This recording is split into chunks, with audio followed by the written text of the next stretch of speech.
나와 우리 사이에 자리 잡은 배제와 혐오의 문화를 돌아보기 위해 우리는 왜 이슬람을 혐오할까? 가짜뉴스, 문명 충돌, 이슬람 포비아의 허상을 벗기다 해서 아랍 세계에서 25년간 생활해온 김동문 선교사는 이렇게 말합니다. 왜 우리는 이슬람을 혐오하고 있는가?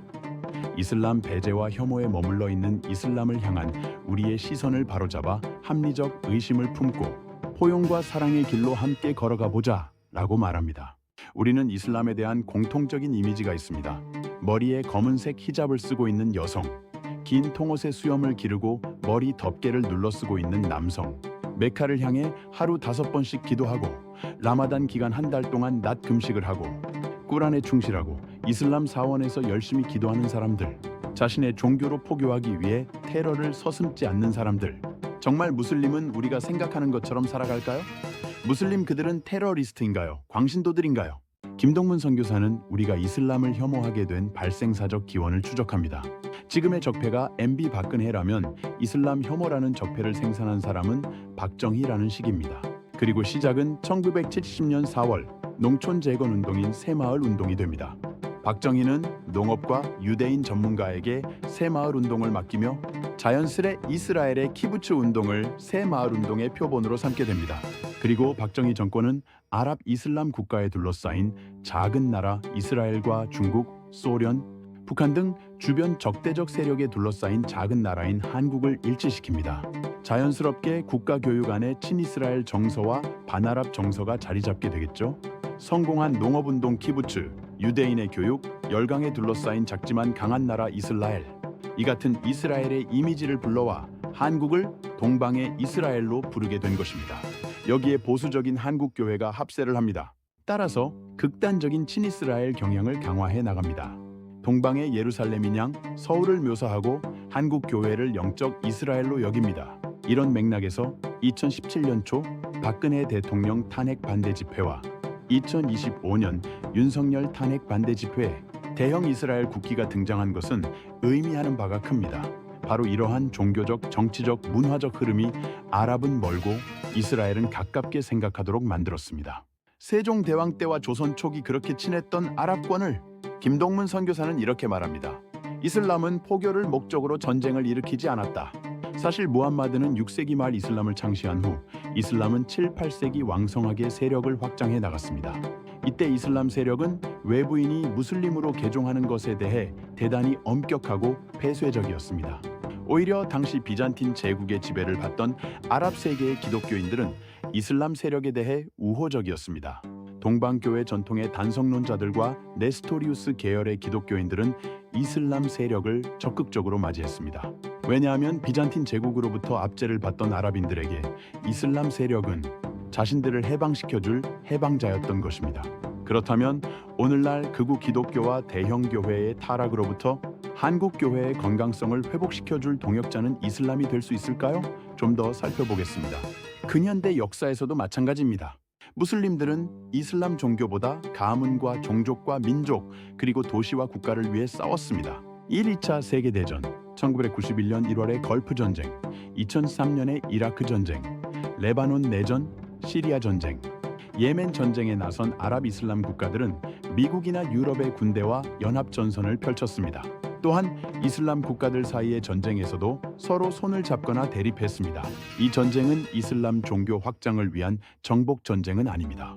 정치적 이해득실과 이슬람 종파 간의 주도권 싸움이었습니다. 김동문 선교사는 반문합니다.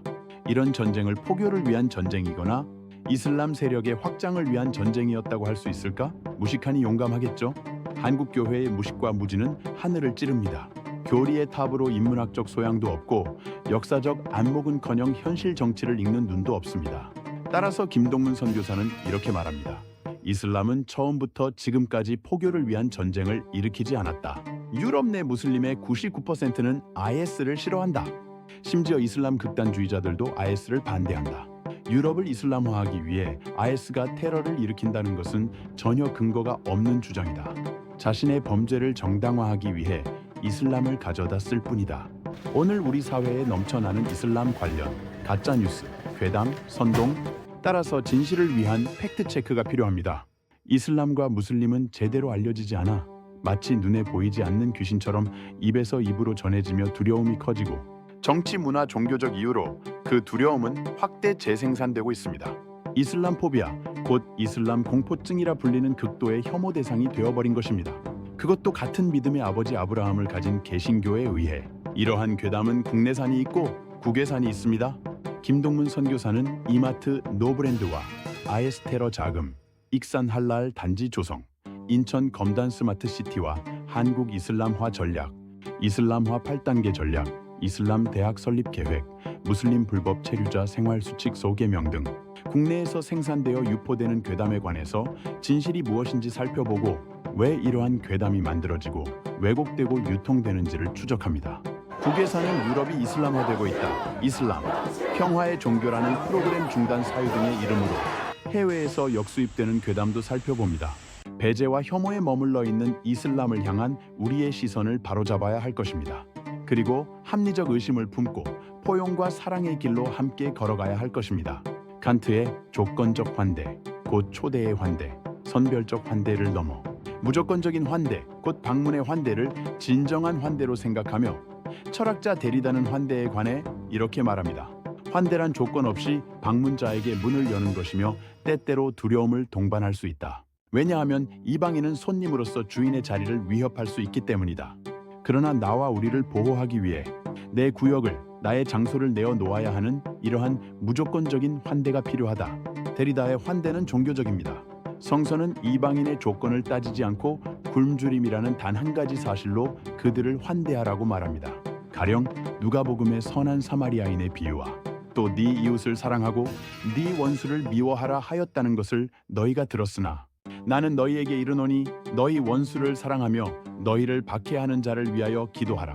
이같이 한즉 하늘에 계신 너희 아버지의 아들이 되리니 이는 하나님이 그 해를 악인과 선인에게 비추시며 비를 의로운 자와 불의한 자에게 내려주심이라. 너희가 너희를 사랑하는 자를 사랑하면 무슨 상이 있으리요? 세리도 이같이 아니하느냐는 마태복음의 말씀. 거류민이 너희의 땅에 거류하여 함께 있거든. 너희는 그를 학대하지 말고 너희와 함께 있는 거류민을 너희 중에서 나은 자 같이 여기며 자기 같이 사랑하라. 너희도 애굽 땅에서 거류민이 되었었느니라.